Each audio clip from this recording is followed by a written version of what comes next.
dele. Então, eu quero deixar para a igreja em Samuel 2. Samuel 2, 4.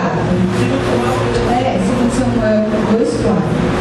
O arco dos fortes é quebrado, porém os debis xingem de força.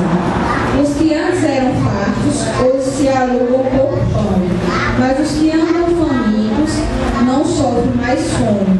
Até o estéril tem 7 filhos, e as que tinham muitos filhos vem de vigor. O Senhor que tira a vida e a dá, faz descer a sepultura e faz subir. O Senhor empobrece e enriquece, abaixa e também exalta.